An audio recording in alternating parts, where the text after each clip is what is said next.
something about a train that continues to fascinate and excite us long after we've grown up.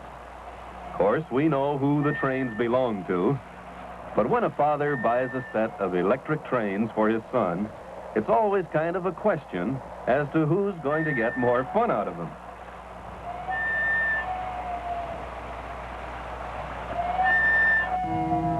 Trains, a delight to the mind and the eye, an achievement for which man can well be proud. Unlike the atomic bomb, which causes him to be somewhat nervous, the railroad train continues to serve him, to make him feel secure and in control of his world.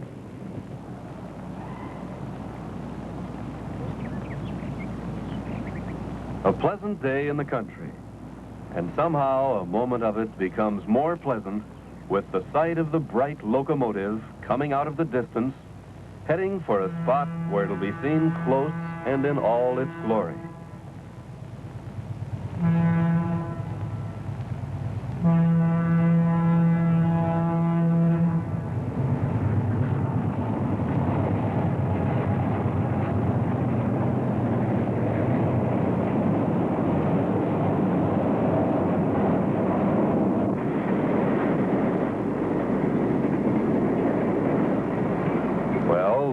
Seem as though we have every reason to enjoy our railroads.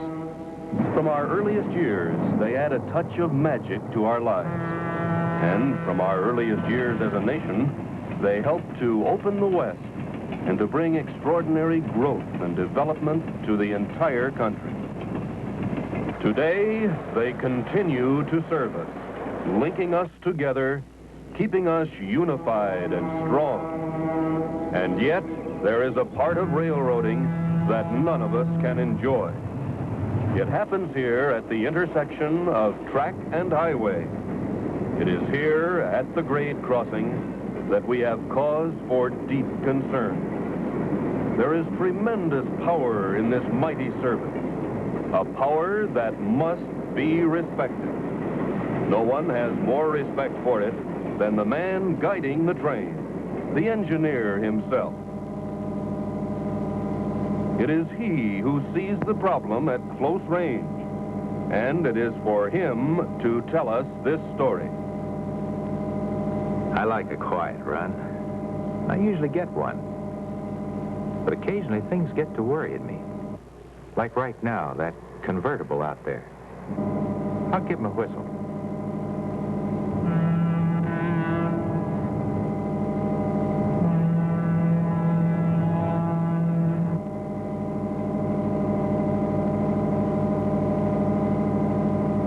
Keeping up with me.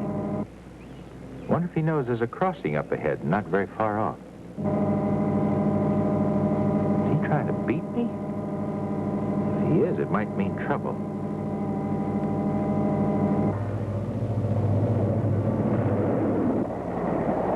I'll give him a whistle again.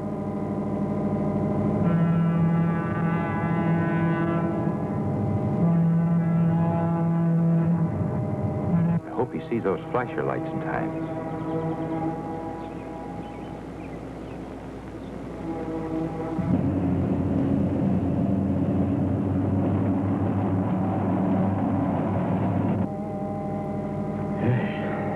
Couldn't be any closer than that. Well, this one got by, but a lot of people don't judge it right and cause serious accidents. Maybe he thinks I can jam on my brakes like he can. Well, you don't stop a train like this on a dime. And if I tried to, my train would surge. I could easily injure one of my crew.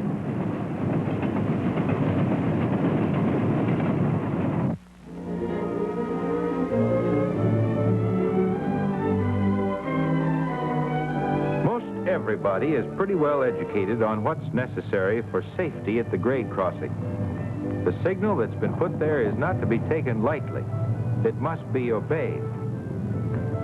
The flashing signal is a completely reliable mechanism, one of the most perfect pieces of machinery we've got on the railroad. It never fails to provide a warning.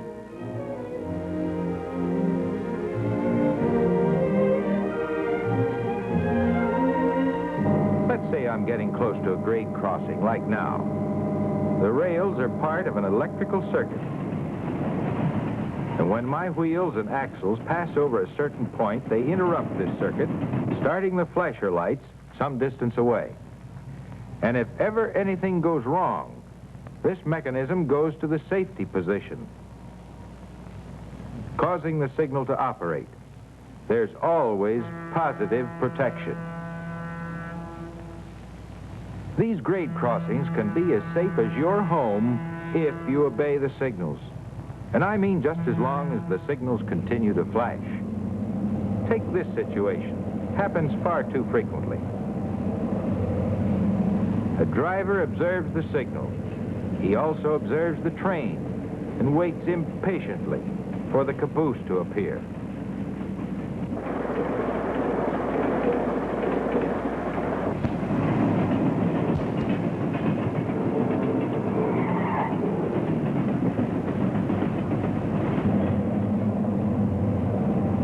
When you rush past the end of a train, you're gambling your life because there can be 2 tracks or more. The signal talks for all trains at a crossing, the train you can see and the one you can't.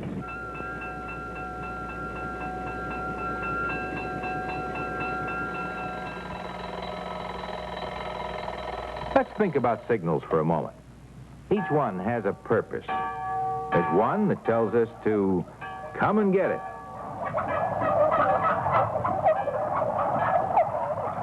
Another one that everybody waits for tells us to quit work. But signals such as these aren't in the same category as the ones which have come to be known as the signs of life. The signs along the road, put there to protect all of us. The signs that must be obeyed if we're going to keep people from being hurt and killed along our highways.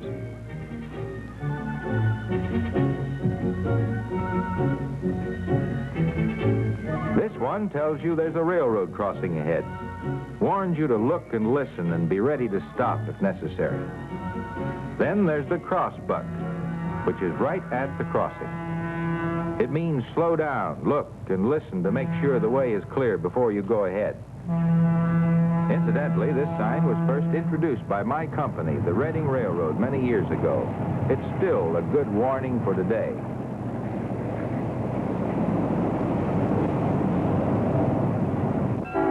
At important crossings, the crossbuck is equipped with flashing lights, and sometimes gates and bells are added depending upon the kind of crossing.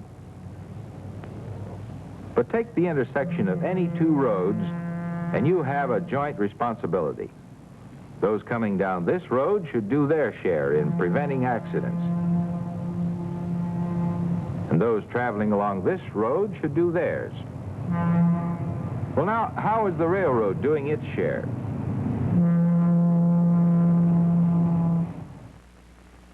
First, to eliminate any possibility of human error in signaling, we're installing more automatic equipment at crossings.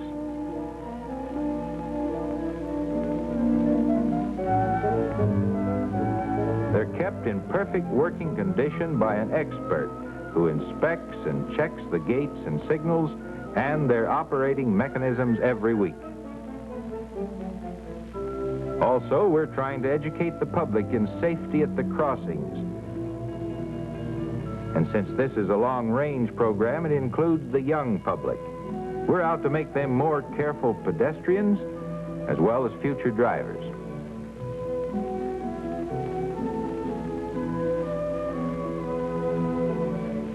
Posters such as this one pinpoint our safety message. Learn to give up a second of your time being careful, especially at railroad grade crossings. Safety instruction goes on in our shop, too. We're always learning more about the equipment we use so that there's no mistake in using it that might cause an accident. The equipment itself receives a regular check. An inspector looks my locomotive over thoroughly before I take it out on my run.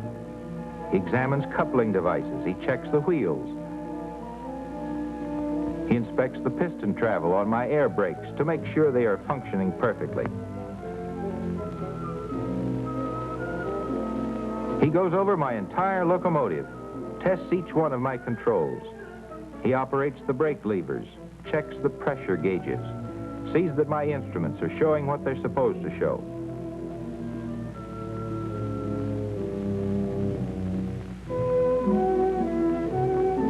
He even listens to the bells.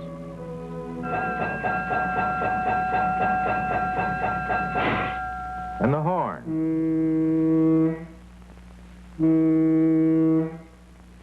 And he examines the headlight, which we burn all the time as we run. This helps to warn motorists, especially during the dangerous hours of dusk and during rainy weather. Another piece of safety equipment now being installed on our locomotive is a rotating red light. This serves to warn men working in yards, and it works at grade crossings too, as one more safety device.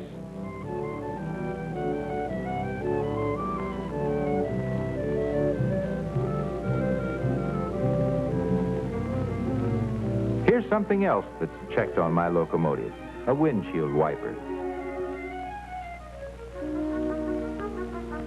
Just like on your car. Now, if your serviceman doesn't like the way your windshield wiper is operating, take his word for it and have it replaced.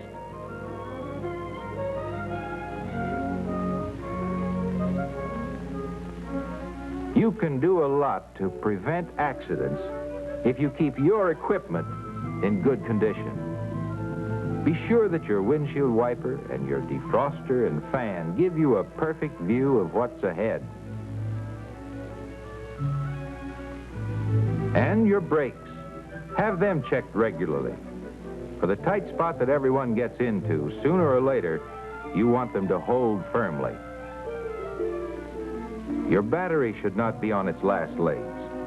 Many accidents have taken place when a vehicle is stalled on the tracks and can't start up again because of a weak or dead battery.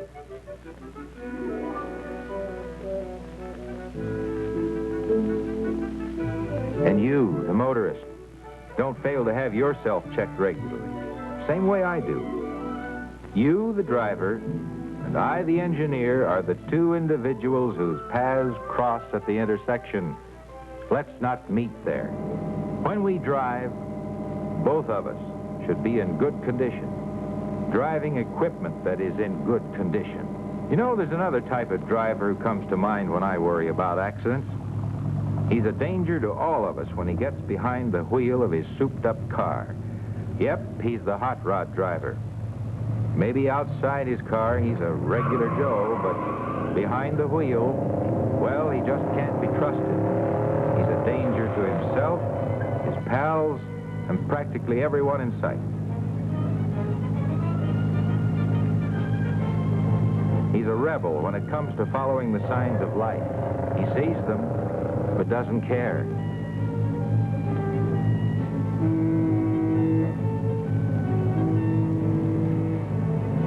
He hears the whistle of the locomotive, and he knows exactly where it is in relation to the grade crossing. He's absolutely sure. The locomotive is coming uphill, traveling slow. There's plenty of time before it gets to the grade crossing. Plenty of time. What he doesn't know is that this time the locomotive isn't leading the cars to the grade crossing, but is pushing them instead. Yep, the rear of a line of freight cars is sometimes the front.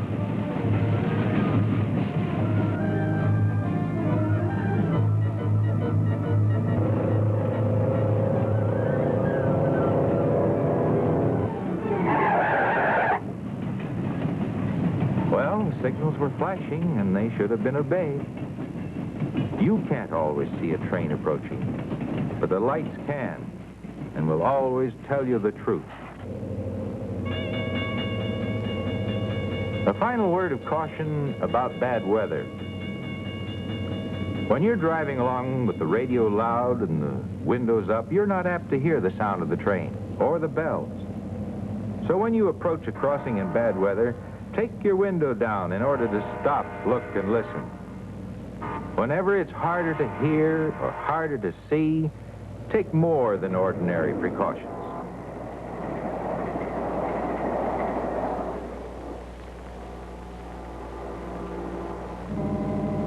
Well, in a few minutes, I'll be through with my run. I'm on time, and there have been no accidents.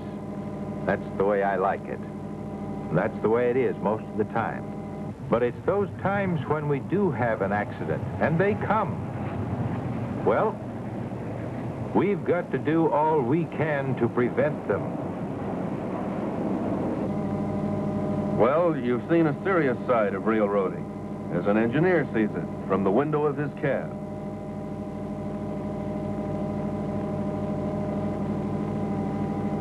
His is quite a different view from the one most of us get as we watch the train passing through the countryside. But however we look at the train, whether as something colorful and romantic,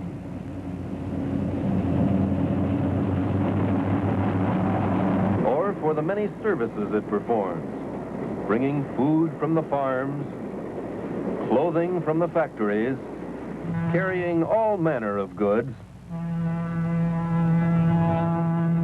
a mighty machine taking us to far places in comfort and safety.